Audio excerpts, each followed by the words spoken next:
यार जीजू, अपने ससुराल की थोड़ी तो इज्जत रखो। 20 रुपए के समोसे खाने के लिए उधार मांग रहे हो। नक्श की गरीबी की वजह से उसके ससुराल में हर कोई उसका मजाक उड़ाता था।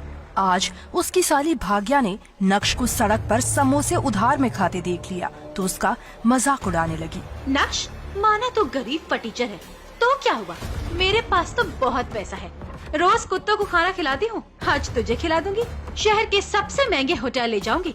तूने तो आज तक कभी ऐसा होटल देखा भी नहीं होगा। होटल का नाम सुनकर नक्श भाग्या के साथ गाड़ी में बैठ गया, पर नक्श को जरा भी अंदाजा नहीं था कि वहाँ कितना बड़ा झटका उसका इंतजार कर रहा है। होटल में भाग्या का बॉयफ्रेंड पहले से मौजूद था। भाग्या, ये लूजर नक्श यहाँ क्या कर रहा है तुम्हारे साथ? आज कुत्तों की जगह इसे खाना खिलाने वाली हो क्या?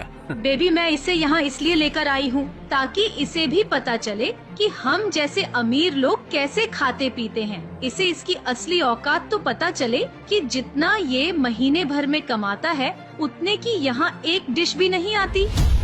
बेटा इधर आना, आज हम जीजू के लिए कुछ स्पेशल मंगवाएंगे। अगले ही पल वेटर ऑर्डर लेने के लिए आया। Yes ma'am. मगर नक्श को देखते ही वेटर के हाथ से मेन्यू गिर गया। सर, आप यहाँ? आई एम सॉरी सर, मैंने आपको देखा नहीं।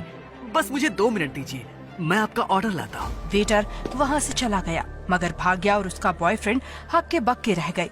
उन्हें समझ नहीं आ रहा था कि अभी यहाँ क्या हुआ। नक्श, ये वेटर तुम्हें सर क्यों बुला रहा था? क्या तुम इस होटल में पहले भी आ चुके हो? जल्दी ही समझ में आ जाएगा। कुछ ही देर में वेटर 10 लाख की वाइन की बोतल और तरह तरह की महंगी डिशेस लेकर वहाँ आया और नक्श से कहा, ये लीजिए सर, आपका फेवरेट खाना और आपकी special edition French wine. 10 lakh की वाइन और इतना महंगा खाना, इसका पैसा क्या तेरा बाप भरेगा? नक्श बिना कुछ कहे मुस्कुराने लगा। अगले ही पल वेटर ने कहा, सर को इसके पैसे भरने की जरूरत नहीं है। मतलब? समोसे के लिए उधार मांगने वाले नक्श से वेटर ने 10 लाख के शैंपेन के पैसे क्यों नहीं लिए? वेटर नक्श को सर क्यों कह रहा था? क्या है नक्श की सच्चाई? आइए सुनते हैं पूरी कहानी शुरू से। आखिर क्यों एक अमीर बाप ने करवाई अपनी बेटी की शादी एक कंगाल लड़के से, और फिर उस लड़की को अपने फटीचर पति से न्यू ईयर का ऐसा तोहफा मिला जिससे उसकी आंखें फटी की फटी रह गई और अपने पति की सच्चाई जानकर उसके होश उड़ गए।